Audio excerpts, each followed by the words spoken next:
आप सभी का स्वागत है। अब जैसे हम वर्क वीज़ा, पीआर, सिटीजनशिप दुनिया भर की कंट्रीज़ के इस चैनल पे डिस्कस करते हैं, उसकी इन्फॉर्मेशन आपको देते हैं, जिससे आप खुद घर बैठे वीज़ा लगा सकें, अपना काम ढूंढ सकें, खुद ही वर्क परमिट बनवा सकें और अपने आप ही पूरा प्रोसेस कैसे कर सकते हैं। सभी देशों के यूरोप के सारी कंट्रीज़ ऑलमोस्ट हमने कवर की हैं, इसमें और भी काफ़ी सारी और करेंगे। अमेरिका के भी कुछ देशों की हमने डिस्कशन करी है, एशिया के कुछ देशों की करी है। अब उसमें एक क्वेश्चन सभी के मन में कॉमन होता है, यानी जो भी हमारे क्लाइंट्स हैं जिनका हम काम करते हैं, या फिर आपके भी जो कमेंट्स होते हैं उनमें भी हम ये चीज़ नोटिस करते हैं कि हम वहाँ जाने के बाद अपनी फैमिली को कैसे बुला सकते हैं। फैमिली को बुलाने के काफ़ी सारे तरीके हैं। मैं आपको वो तरीका बताना चाहता हूँ जो तरीका सबसे ज़्यादा फ्रूटफुल रहेगा और आपकी फैमिली को वहाँ की रेजिडेंसी मिल जाए जिस भी देश में आप उनसे बुला रहे हैं। तो यूरोप में सबसे फास्टेस्ट जो गेटवे है सिटीजनशिप का या रेजिडेंसी का, वो है पोर्चुगल के थ्रू। तो पोर्चुगल इस लिहाज से सबसे ज़्यादा पॉपुलर कंट्री है यूरोप के अंदर।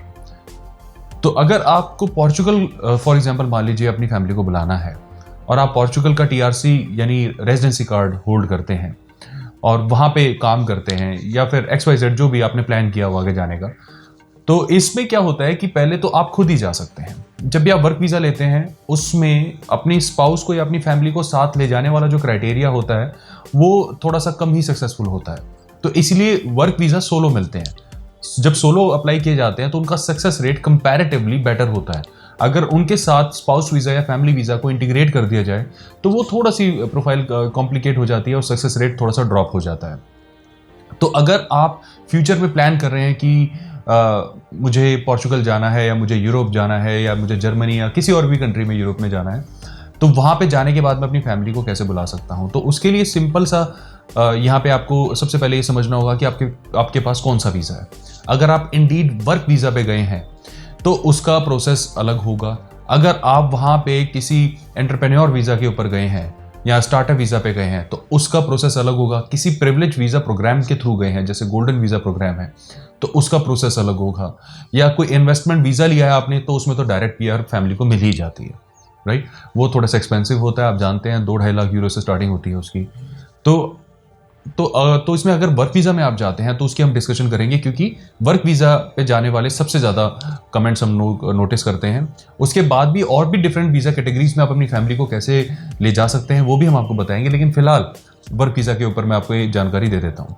सबसे पहले आपके पास जहाँ पर भी आप काम कर रहे हैं वहाँ पे ऐसा नहीं हो सकता कि आपने जॉब ज्वाइन करी और सीधा ही 15 दिन बाद अपनी फैमिली को इन्वाइट करना शुरू कर दिया। अगर आप ऐसा करेंगे तो यकीन माने आपकी फ़ाइल जो है वो वीक पड़ जाएगी, आपकी जो फैमिली की फ़ाइल है, और सक्सेस रेट बहुत ड्रास्टिकली ड्रॉप हो जाएगा। तो उसका ऑल्टरनेट मैं आपको बता देता हूँ। आप पहुँचते ही अपनी फैमिली को इन्वाइट ना करें।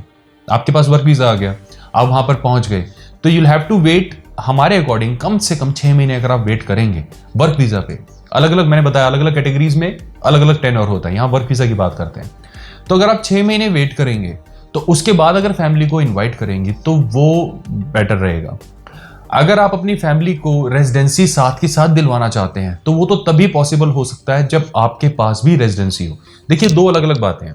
मैं वर्क वीज़ा पे जाता हूँ, वहाँ पे काम करना शुरू करता हूँ, 6 महीने तक मैंने वहाँ पे काम किया, फिर अपनी फैमिली को मैं एज अ विजिटर ही बुला सकता हूँ। मैं उनको फैमिली रियूनिफिकेशन वीज़ा में नहीं बुला सकता, क्योंकि मेरे पास खुद के पास कोई रेजिडेंसी प्रूफ नहीं है। मैं वहाँ पे सिर्फ एक वर्क वीज़ा पे हूँ जो एक एक्सपायरी डेट के साथ आया हुआ है। इनफैक्ट मेरे को तो कोई रेजिडेंसी भी उस देश की अभी तक नहीं मिली है। तो उस केस में फैमिली रियूनिफिकेशन वीज़ा जो है वो बहुत डिफिकल्ट हो जाएगा। तो इंस्टेड मैं उनको एक इन्विटेशन भेज के एक विजिटर वीज़ा पे बुला सकता हूँ, और मैं ये दिखा सकता हूँ कि इन 10 दिन के लिए, 15 दिन के लिए मैं अपनी फैमिली को महीने के लिए बुला रहा हूँ, और इस महीने में इतने दिनों के लिए मैंने छुट्टी भी ले ली है, और मैं अपनी फैमिली के साथ थोड़ा सा ट्रैवल भी करूंगा और बाकी दिन अपनी फैमिली के साथ स्पेंड भी करूंगा। ओके, तो इस तरीके से हम बुला सकते हैं। तो अगर हम विजिटर वीज़ा पे बुलाते हैं तो उसका प्रोसेस तो बहुत आसान है। आपके सारे फाइनेंशियल डॉक्यूमेंट्स लगेंगे, आपकी जॉब की कंफर्मेशन लगेगी, सैलरी स्लिप लगेगी, आपके अकाउंट स्टेटमेंट लगेगा। सिमिलरली आपकी जो फैमिली आ रही है उनकी डिटेल्स लगेंगी, वो वहाँ पे क्या करते हैं, और आपका जो वाइफ है उनका मैरिटल सर्टिफिकेट होना चाहिए आपको, और आपकी वाइफ का मैरिटल सर्टिफिकेट होना चाहिए। उनका पासपोर्ट पे आपका नाम अगर इंटीग्रेट होता है तो और भी ज़्यादा बेटर हो जाता है। आपके पासपोर्ट पे उनका इंटीग्रेशन होता है तो और भी ज़्यादा बेटर हो जाता है। बच्चे हैं तो उनका बर्थ सर्टिफिकेट भी यहाँ पर चाहिए। तो ये चीज़ें असेंबल करके आप अपनी फाइल कंप्लीट करके पोर्चुगीज़ एम्बेसी में सबमिट कर सकते हैं, या किसी और एम्बेसी में भी सबमिट कर सकते हैं। आप ये भी दिखा सकते हैं जी मैं पोर्चुगल काम करता हूँ लेकिन हमारा प्लान है स्विट्जरलैंड जाने का, और हम स्विट्जरलैंड में 15-20 दिन की हॉलीडे बिताएंगे। तो उस केस में आपको अपनी फैमिली का स्विट्जरलैंड वीजा लगाना है, तो पोर्चुगल वीजा नहीं लगवाना है। अगर आप दिखा रहे हैं हमने पेरिस जाना है, डिज्नीलैंड देखना है, एफिल टावर देखना है, लूडो शो देखना है, तो उस केस में आपको फ्रांस का वीजा लगाना होगा, तब भी आप पोर्चुगल नहीं लगा सकते, राइट। अगर आपके पास वहां की रेजिडेंसी है तो प्रोसेस क्या है। अगर आपके पास टीआरसी कार्ड आ गया, टीआरसी कार्ड आते ही आप अपनी फैमिली को इनविटेशन भेज सकते हैं। इसमें कैटेगरी डी एनेक्स्चर 6 यानी D6 वीजा के थ्रू आप अपनी फैमिली को बुला सकते हैं। D6 जो है कैटेगरी वो फैमिली यूनिफिकेशन के लिए ही बनाई गई है। यानी अगर कोई पर्सन पोर्चुगल में रहता है और वो पोर्चुगल का टेम्परेरी रेजिडेंस कार्ड होल्डर है, यानी टेम्परेरी नागरिक बन चुका है, तो पुर्तगाली सरकार कहती है कि आप अपनी फैमिली को रिन्यूफिकेशन में बुला सकते हैं, और उसको जो अप्लाई करना है कैटेगरी को वो D6 में ही अप्लाई करना है। ये पोर्चुगीज गवर्नमेंट ने खुद एक फैसिलिटी दी हुई है, और आपको जान के बहुत खुशी होगी कि D6 का सक्सेस रेट बहुत अच्छा है। The only problem with D6 is ये टाइम कंज्यूमिंग प्रोसेस होता है। कई केसेस में 2-3 महीने में भी रिजल्ट आ जाता है, कई केसेस में 6 महीने या उससे ज्यादा भी लग जाते हैं। सिर्फ यही कि इसका एक ड्रॉबैक है। अदरवाइज D6 जो है एक बहुत ही अच्छी कैटेगरी होती है रिन्यूफिकेशन के लिए। इसका सेकंड एडवांटेज होता है कि आपकी फैमिली जब आती है तो आते ही वो भी रेजिडेंसी के लिए एलिजिबल हो जाती हैं। उनको 1-2 साल तक वेट नहीं करना पड़ता रेजिडेंसी कार्ड के लिए। वो आती हैं और आती ही अपने रेजिडेंसी कार्ड को अप्लाई कर सकते हैं, और कुछ ही दिनों में उनका रेजिडेंसी कार्ड भी बन जाएगा। यानी आप अगर टीआरसी होल्डर बन गए हैं और अपनी फैमिली को इन्वाइट करते हैं तो कुछ ही महीनों में आपका वीजा भी लग जाएगा, और उनके आने के बाद कुछ ही दिनों में उनको टीआरसी कार्ड भी मिल जाएगा, जो कि सोने पे सुहागा हो जाता है। उस केस में आपका टीआरसी कार्ड, आपका पासपोर्ट, आप जहां पर रह रहे हैं वो आपका जुनता, अगर आप पोर्चुगल में रहते हैं आप समझिए होगी जुनता क्या होता है, यानी आपका रेजिडेंस प्रूफ जो हो गया, आपकी अकाउंट स्टेटमेंट हो गई, आपका एम्प्लॉयमेंट प्रूफ हो गया, ये सारी चीजें लगेंगी। आपने अगर टैक्स पे किया है तो उसके रिसिप्ट भी लगाए साथ में, और अच्छा है एक मिनिमम अकाउंट बैलेंस आप मेंटेन करें। जैसे अगर मालिक खा लीजिए आप सिर्फ अपनी वाइफ को बुला रहे हैं तो मैं आपको बोलूंगा मिनिमम 5,000 यूरो के पास अपने आसपास रखें, और अगर आप अपने बच्चों को बुला रहे हैं तो हर बच्चे के 2,000 एक्स्ट्रा यूरो उसमें ऐड कर दें, to be on safer side. यानी अगर एक चाइल्ड है और वाइफ है आपकी तो 7,000 करें, 2 चिल्ड्रन है और वाइफ है तो 9,000 यूरो कर दें। इतना अगर आप बैकअप दिखाएंगे तो उससे वीजा सक्सेस रेट आपका बहुत अच्छे से इंप्रूव हो जाएगा। अब यहाँ पे आपकी फैमिली को क्या डॉक्यूमेंट देने हैं। आपका मैरिटल सर्टिफिकेट तो मैंडेटरी है, उनके पासपोर्ट मैंडेटरी हैं, उसके अलावा उनके जो डॉक्यूमेंट्स हैं जैसे उनका आधार कार्ड, पैन कार्ड, उनका पीसीसी, उनका मेडिकल, ये सारे डॉक्यूमेंट भेजे जाएंगे आपके पास पोर्चुगल के अंदर, और आपको सेफ से इनका अप्रूवल कराना होगा। सेफ से अप्रूवल आपको पता है सुक्रांतो के ऑफिस से ज़्यादा मुश्किल नहीं है, लेकिन यहाँ पर आप अपने लॉयर को भी हायर कर सकते हैं जो आपके लिए ये काम कर देगा। अप्रूवल लेने के बाद वापस अप्रूवल लेटर के साथ ये सारे डॉक्यूमेंट्स अपनी वाइफ को, अपनी फैमिली को भेजें, और उनको बोलें कि D6 में आप इसको अप्लाई कर दें। उसके साथ साथ वो वहाँ पर अगर कुछ काम करते हैं तो उनके प्रूफ लगाएं, उनकी अकाउंट स्टेटमेंट लगाएं, और जो भी उनके पास प्रॉपर्टी वगैरह है उसके डॉक्यूमेंट लगा देंगे तो और भी अच्छा रहेगा। इसके साथ साथ जो उन्होंने पीसीसी मेडिकल करवाया वो करवाएं। ये सभी डॉक्यूमेंट्स अपोस्टल भी होंगे। अपोस्टलेशन मैंने आपको बताया बिल्कुल भी डिफिकल्ट प्रोसेस नहीं होता।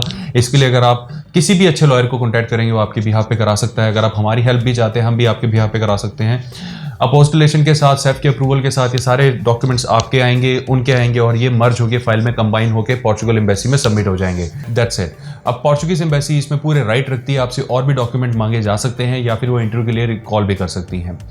यहाँ पर देखिए 2-3 चीज़ें आपको समझनी होगी। जैसे मैंने आपको बताया कि आपको कंसर्न हो रहा होगा कि मैं इतना अकाउंट बैलेंस अगर नहीं मेंटेन कर पाया तो मैं क्या करूँगा, क्योंकि अगर मैं वहाँ पर गया हूँ, मैंने टीआरसी ले लिया, मेरे अपने खर्चे भी होंगे, और मैं अपनी वाइफ को बुला रहा हूँ, मेरे पास 5,000 यूरो नहीं हुए तो मैं क्या करूँगा। देखिए कम बैलेंस पे भी आप उनको इन्वाइट कर सकते हैं, ऐसा नहीं है। मैं ये नहीं कह रहा कि आपको उतना मिनिमम थ्रेशोल्ड चाहिए, ऐसा कुछ नहीं है। लेकिन अगर आप अपने सक्सेस रेट को ड्रास्टिकली इंप्रूव करना चाहते हैं तो मैं अपनी तरफ से पर्सनली एडवाइस करूंगा कि आप ये बैलेंस अगर शो कर देंगे तो उससे बहुत अच्छे से आपके चांसेस बढ़ जाएंगे अपनी फैमिली को रिकॉल करने के लिए। आपके 2 बच्चे हैं, वाइफ है, आप उनको रिकॉल कर रहे हैं तो डेफिनेटली काउंसलर या ऑफिसर ये देखना चाहेगा कि आप अपनी फैमिली को सपोर्ट करने के लिए आपके पास अकाउंट बैलेंस है फर्स्ट, क्या आपके पास उतनी सैलरी है कि आप उनके खर्चे उठा पाएंगे वहां पे। ये बहुत इंपॉर्टेंट पॉइंट है। अगर आप बहुत ही मीगर सैलरी पे उनको इनवाइट कर रहे हैं और अकाउंट बैलेंस भी दिखा रहे हैं, तब भी बात नहीं बनेगी। तो आपका सैलरी अच्छा होना बहुत ज़रूरी है। मैं अगर आपको रफ एस्टिमेट दूं, अगर 1500 से 1700 यूरो अगर आपके पास आपकी सैलरी मंथली अपनी ले रहे हैं, उसमें आप अपनी बीवी और 2 बच्चों को ईजिली इन्वाइट कर सकते हैं। अगर आप सिर्फ अपनी वाइफ को इनवाइट कर रहे हैं, तो मैं रिकमेंड करूंगा कि 1200 यूरो के आसपास आपकी सैलरी होनी चाहिए। मिनिमम थ्रेशोल्ड मैं आपको बता रहा हूं, इतना होना चाहिए। और अच्छी न्यूज़ ये है कि अगर आपकी टीआरसी आ जाती है, टीआरसी आने के बाद आपको बहुत अच्छे ऑप्शंस मिलने शुरू हो जाते हैं। आपका एक्सपीरियंस तब तक उस देश में बन चुका होता है, आपको अच्छे पेरोल वाली जॉब मिलनी शुरू हो जाती है। ये इसका एडवांटेज भी है। तो यही था पूरा प्रोसेस। सबमिट कराएं, वीज़ा उनके आपके पास आ जाता है, आपकी फैमिली वहाँ पर आ जाएगी। अगेन उनके पहुँचने के बाद सैफ में उनकी अपॉइंटमेंट करवाएं और उनको टीआरसी दिलवाएं, और आपकी पूरी फैमिली आपके पास आ गई और उनको भी रेजिडेंसी कार्ड हो गया। 2 साल का कार्ड मिलेगा। 2 साल तक आपको यूरोप के किसी भी देश के लिए वीज़ा नहीं चाहिए। आप कभी भी जा सकते हैं इंडिया, कभी भी वहाँ जा सकते हैं। आपको कोई वीज़ा की रिक्वायरमेंट नहीं होगी। मोर ओवर आपकी प्रोफाइल स्ट्रॉन्ग हो जाती है और फ्यूचर प्रोस्पेक्ट्स आपके इंप्रूव हो जाते हैं। अगर आप अच्छी सैलरी लेते हैं, टीआरसी कार्ड होल्डर हैं, आपका करंट सोर्स ऑफ एम्प्लॉयमेंट अच्छा है, तो आपको Canada, US, UK, Australia, New Zealand कहीं के भी वीज़ा बड़े आसानी से मिल जाते हैं। ये इन्फॉर्मेशन मैं आपको इसलिए बताना चाह रहा था क्योंकि काफ़ी सारे कमेंट्स में ये कंसर्न नोटिस कर रहा था, तो मुझे लगा ये इन्फॉर्मेशन आपको पता होनी बहुत ज़रूरी है। इस रिगार्ड आप हमारी कोई भी हेल्प चाहते हैं तो हमें भी कॉन्टैक्ट कर सकते हैं। अपना समय देने के लिए बहुत बहुत धन्यवाद। अपना ध्यान रखें। Bye bye.